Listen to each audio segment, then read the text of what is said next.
Hi, this is Daniel Villarino. Welcome to my YouTube channel. I have a very good friend, Robin, and she also has been my acupuncturist for the last 10 years.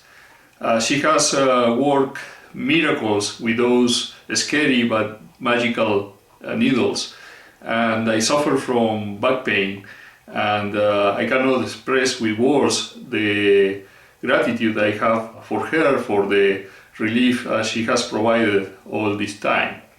But I think what I can do is to try to turn something for her. And I found this piece of sweet birch in my stockpile, and I think it's going to be perfect to do a natural edge bowl. This one is going to be for Robin.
I have a bit of tear out here.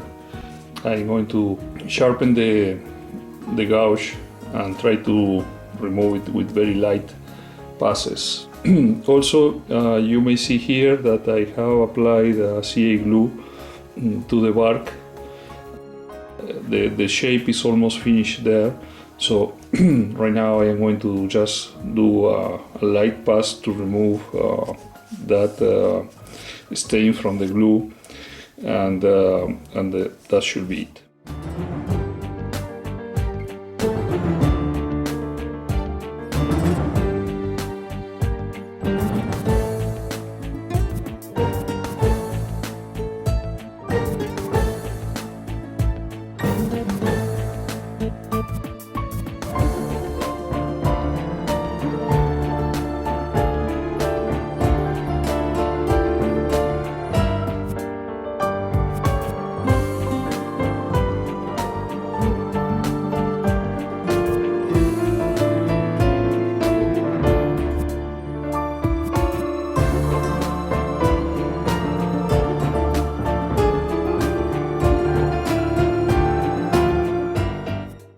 chuck I am going to use. I hope you can see I'm going to show you here. The form of the chuck is like a dovetail, and my idea is to expand it in a mortise that I'm going to make here. So for that I have to measure the distance, the exterior distance of the circumference.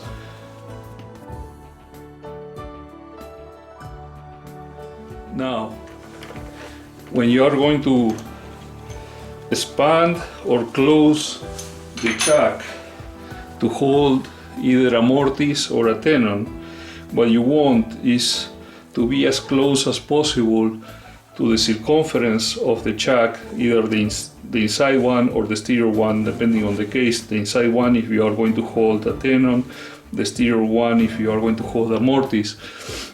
You want to be as close to the circumference when the chuck is closed, and the reason for that is that as soon as you begin to expand, this no longer is a circumference.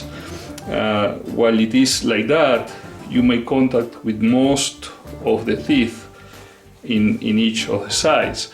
Now when this begins to expand, you begin to make contact just with the middle of the teeth, and you want to make contact with as much as possible. So I'm going to measure this distance and make a mortise in the base so that I can fit this there and expand just a little bit and have as much contact as possible on the teeth of the chuck. And when I make the mortise, I will try to make it with an angle so that the dovetail will fit there and hold secure.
Clean a part here where I have a flat surface, then mark the circle for the chuck and make the mortise.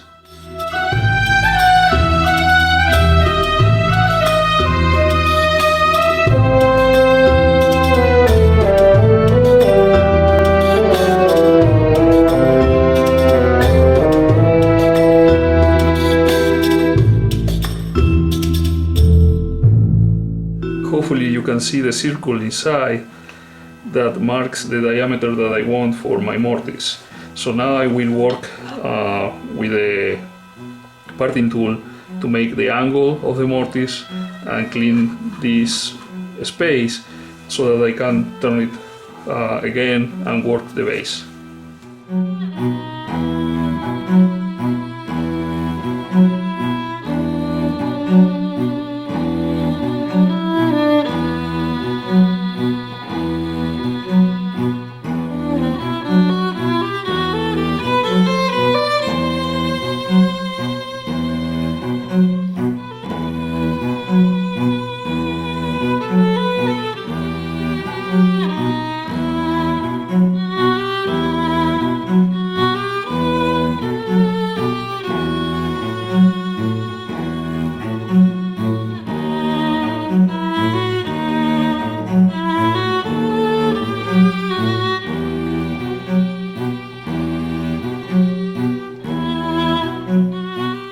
Okay, hopefully you can see that the base now is finished, and I had to remount now the ball here to work on the interior, so there will be pressure from the chuck on the sides here and a little bit on the base, but at least if I had to work some tool marks, it won't have to be that much, and most of it is ready now. So this tenon I made on the mouth of the ball actually was a pretty good idea, because it helped me to finish the base. Now I can mount it on this side and work all the inside. I'm going to try to minimize the marking to see if I can mount it with wet paper there.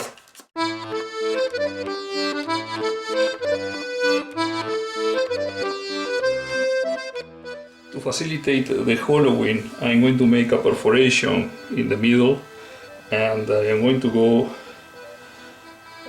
I know that I have about a 1/4 inch inside because of the mortise that in the base here, so I'm going to leave it about 1/2 inch, and that's basically where this mark is. So I know that when this mark is around this area, I had to stop.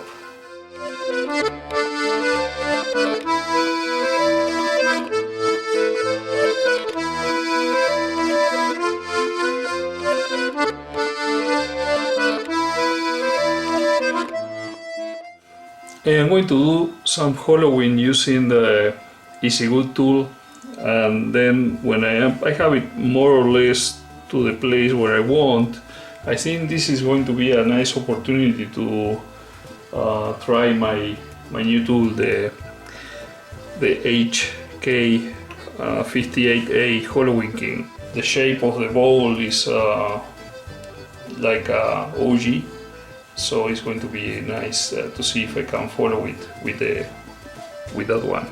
that tool.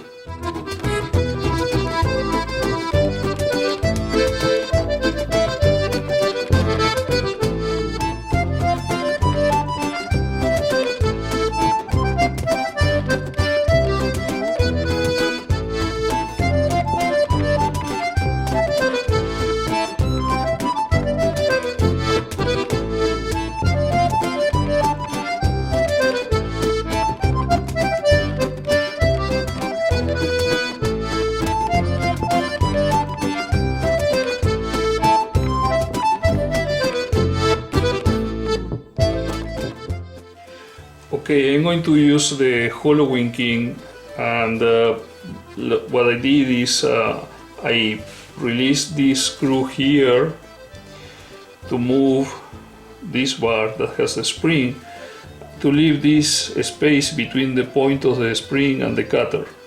That's the distance that I want to leave for the moment. Maybe I will adjust it later and do it a little thinner. But for the moment, because it's the first time I'm going to try this, that's the distance I want to leave. Also, you will see that I put the long tool rest. The reason is that I want to have also support for this bar here, so that way I have much more leverage and this seems to be a very safe tool. What I'm going to do is to change the angle of the camera so you can see how this works. Okay, I put a white paper down here. I hope it stays there. I think that way you will have more contrast to see the spring moving in this area, and I will work it so that the spring begins to release, and that's where I'm going to have the distance.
decided to apply CA finish inside and outside because I was afraid it would crack, and I think that will give it more structural strength. I'm going to put some wax around here to try to make it look better, and also something that is going to preserve it.